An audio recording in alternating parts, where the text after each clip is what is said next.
नसल्ली अला रसूलिल करीम अम्मा बाद फ़ऊज़ु बिल्लाहि मिनश शैतानिर रजीम बिस्मिल्लाहिर रहमानिर रहीम वल अस्र इन्नल इंसाना लफ़ी खुस्र इल्लल लज़ीना आमनू व अमिलुस सालिहात व तवासौ बिल हक़ व तवासौ बिस सब्र सदक़ल्लाहु मौलाना सदक़ रसूलुन नबियुल करीम व मिन ज़ालिका मिन शाहिदीना व शाकिरीना वल्हम्दुलिल्लाहि रब्बिल आलमीन। अग़यार का एहसान उठाया नहीं जाता, अग़यार का एहसान उठाया नहीं जाता, दर दर पर ये सर झुकाया नहीं जाता, दर दर पर ये सर झुकाया नहीं जाता, हर एक को महफिल में बुलाया नहीं जाता। आज जो अल्लाह के मकबूल बंदे हैं, नबी करीम सल्लल्लाहु अलैहि वसल्लम के इश्क से आसना है, उस महफिल में आए। इसीलिए तो किसी शायर ने कहा था, महबूब की महफिल को महबूब ही सजाते हैं, महबूब की महफिल को महबूब ही सजाते हैं, आते वो हैं जिन्हें सरकार बुलाते हैं। मंजिल से आगे बढ़कर के मंजिल तलाश कर, मंजिल से आगे बढ़कर के मंजिल तलाश कर, मिल जाए दरिया तो समंदर तलाश कर, मिल जाए दरिया तो समंदर तलाश कर। पत्थर की चोट से टूट जाता है शीशा, पत्थर की चोट से टूट जाता है शीशा, टूट जाए पत्थर वो शीशा तलाश कर। मैंने अभी आप हजरात के सामने कुरान मुक़द्दसा की एक मशहूर और मारूफ सूरत मुबारका जैसे पढ़ी, जैसा मेरा से कबल आपने बयान सुना, और मैंने भी यही गनीमत समझा कि इसी पर बयान करूं। मैं किसी और इल्म के ताल्लुक से बयान कर रहा था, मगर मेरा दिल चाहा जो अभी जहां जिन्होंने भाई ने ख़त्म किया है उसी जगह से मैं आपको शुरू करके इसका मुख्तसर में तर्जमा करके मैं अपनी जगह ले लूँगा। ज़्यादा आपके दरमियान में हाइल बनने की कोशिश नहीं करूँगा। पूरे इस इलाके के उलमाए किराम ज़मील एहतराम तशरीफ़ फरमाए, यके बाद आप दीगर बयान उनके बयानात सुनेंगे। या अपने इलाकों के आफ्ताब और महताब की हैसियत रखने वाले उलमा मिंबर नूर पर तशरीफ़ फरमा है।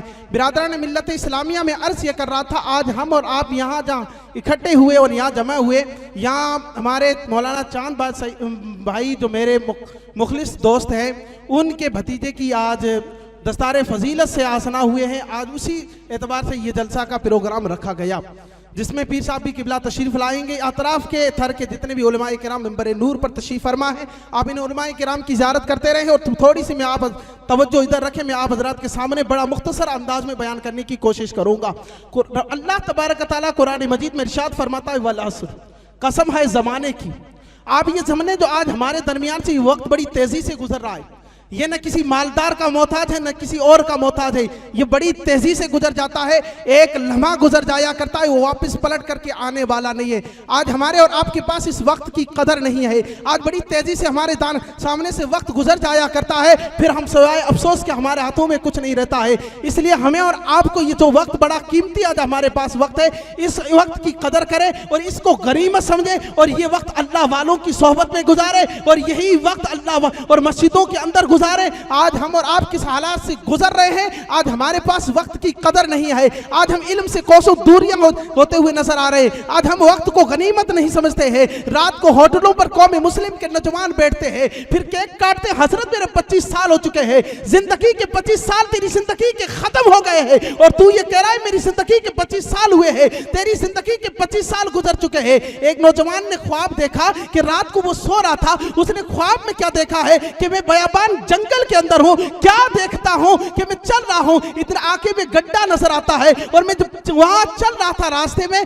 देखा तो एक जानवर नजर आ रहा है जो मुझे चीरने वाला है, जिसे शेर कहता है। मैं कह रहा उससे डर करके मैं आगे भागता हूं, उससे बच जाऊं, मैं आगे भागता हूं तो एक गड्ढा गहरा नजर आता है। मैंने कहा अगर इसके अंदर भी चला जाऊं तब भी जान चली जाएगी, अगर बाहर खड़ा रहूं तब भी जान चली जाएगी। अब करूं तो करूं, इस कश्मकश में था। इतने में क्या देखता है, एक पेड़ नजर आता है, उसी पेड़ के ऊपर चढ़ जाया करता है। जब वो बंदा ऊपर पेड़ के ऊपर चल जाता है, चढ़ने के बाद क्या देखता है, दो चूहे आते हैं, एक सफेद और एक काला है, उसको काटना शुरू करते हैं, उसकी जड़ों को काटना खाना शुरू कर देते हैं। थोड़ी ही देर के बाद उसकी जड़ों को काट देते हैं और पेड़ उस कमर के उस गड्ढे के अंदर गिर जाया करता है। उतने में उसकी आंख खुल जाया करती है। उसने कहा मैंने ख्वाब देखा, बड़ा भयानक ख्वाब है, अब इसकी ताबीर पूछो तो किसके पूछूं। एक अल्लाह वाले की चौखट पर पहुंचता है, एक आलम रब्बानी की चौखट पर पहुंचता है, नमाजों से आसना की बारगाह में पहुंचता है, उसकी बारगाह में ये पूरा वाकया पेश करता है। हजरत मैं जंगल में जा रहा था, ये माजरा हो गया है, समझ में नहीं आ रहा है क्या माजरा है। कहा समझ तो तुम्हें शेर नजर आ रहा था, वो तेरी मौत थी। ये जो पेड़ नजर आ जा रहा है ये तेरी जिंदगी थी। जो कब्र गड्ढा नजर आ रहा था ये तेरी कब्र थी। और जो चूहे नजर आ रहे थे, एक सफेद जो दिन था और काली रात थी, ये बड़ी तेजी से तुम्हारे वक्त गुजर चुका है और आज तू फिर इस कब्र के अंदर आ गया है। आज हमारे पास उस वक्त की कदर नहीं है। आज हम और आप पीछे मुड़ करके आज मस्जिदों से हमने दूरियां इख्तियार कर चुकी है। आज हमारे पास वक्त की कदर नहीं है। अपने बच्चों को हम तालीम से आसना नहीं करते हैं। फिर कहते हैं कौम मुस्लिम कहां जा रही है। आगे रब फरमाता है इन्नल इंसान लफी खुस्र, बेशक इंसान घाटे में है, इंसान खसारे में है, इंसान नुकसान में है। इसलिए नुकसान में है, इंसान की जिंदगी के लम्हात हर रोज गुजर रहे हैं, इसलिए घाटे में है। तो कुरान आगे रब फरमाता है इल्लल्लज़ीना आमनू व अमिलुस साल, मगर वो लोग घाटे में नहीं है। तो बात समझ में नहीं आई है। जिंदगी गुजरने से अगर घाटे में हो जाते तो रब आगे फरमा रहा है इल्लल्लज़ीना आमनू, वो लोग घाटे में नहीं है जो ईमान लेकर आए। सिर्फ आज हमारे पास ईमान है, हम हैं मुसलमान, नमाज पढ़ने का हमारे पास वक्त नहीं है। हम हैं मुसलमान, कुरान पढ़ने का हमारे पास वक्त नहीं है। मुसलमान, हमारे पास बड़ों का अदब नहीं है। हैं मुसलमान, इस्लाम के तरीकों से हम दूर हैं मुसलमान।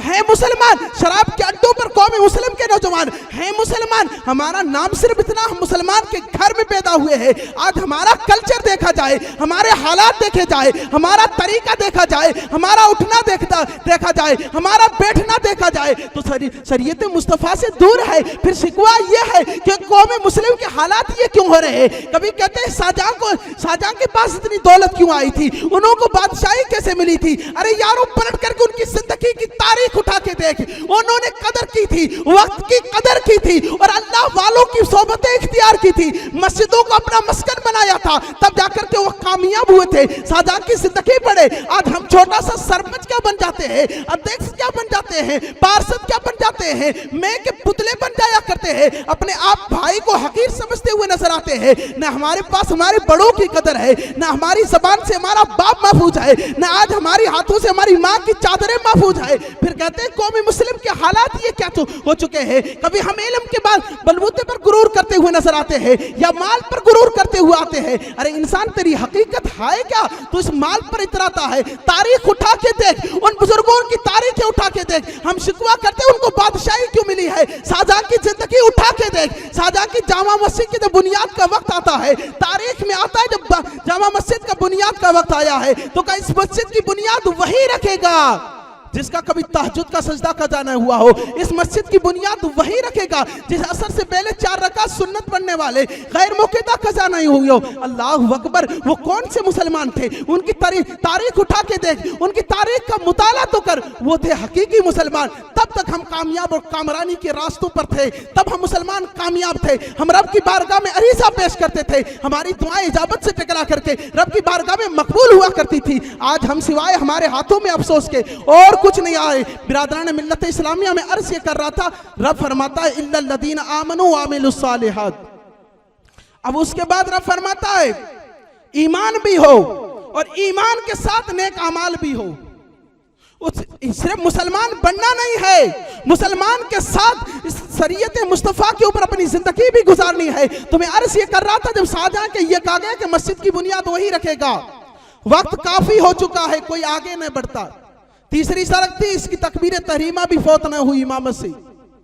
आज हमारे पास छोटा सा पद क्या मिल जाता है, नमाज। हजरत मेरे पास वक्त नहीं है। वक्त का बादशाह अखंड भारत का बादशाह है। सुबह से लेकर के शाम का वक्त हो रहा है, आंखों से आंसू जारी है, दाढ़ी तर हो जाया करती है, रोते हुए आगे बढ़ता है। किसी ने गिरेबान पकड़ के कहा है अरे वक्त के बादशाह कहा जा रहा है, या बादशाह की शर्त नहीं लगी है, या कानून मुस्तफा की शर्त लगी है। अगर उसे वही रखेगा जिसका तहज्जुद का सजदा कज़ा न हुआ। पलटकर बादशाह ने कहा था, कसम है मेरे रब की, जब से मैं जवानी की दहलीज पर कदम रखा है, आज से लेकर जवानी की दहलीज से लेकर के आज तक मेरे तहज्जुद का सजदा कज़ा नहीं हुआ और तकबीर तहरीमा मेरी फौत नहीं हुई। असर से पहले 4 रकात गैर मौक़िदा वो नहीं फौत हुई। बयाबान में कभी होता था, जंगल में होता था, हमसे ज्यादा इल्म वाला होता था, उसे आगे कर देता था। ये वक्त बादशाह का तरीका था। अब आगे देखें, इल्लल्लज़ीना आमनू, हम हैं मुसलमान, इस्लाम के रास्ते से हटे हुए हैं। आज हमें आपको वो मुसलमान अपने आप को गिरबान में झांक के देखें, हम हैं कैसे मुसलमान। हमारे पास कुरान पढ़ने का वक्त कब आता है? जब बाप की मैयत सामने होती है। हम कुरान कब उठाते हैं? जब भाई की मैयत सामने होती है। हम कुरान कब उठाते हैं? रिश्तेदार का जनाजा सामने होता है। ये कौन से मुसलमान हो? आगे रब फरमाता सिर्फ इतना ही नहीं, ईमान भी हो, और दूसरी जो शर्त लगाई, ईमान के साथ अमाल भी नेक हो, और जो तीसरी शर्त लगाई, वतवासो बिस्सब्र, सब्र भी हो।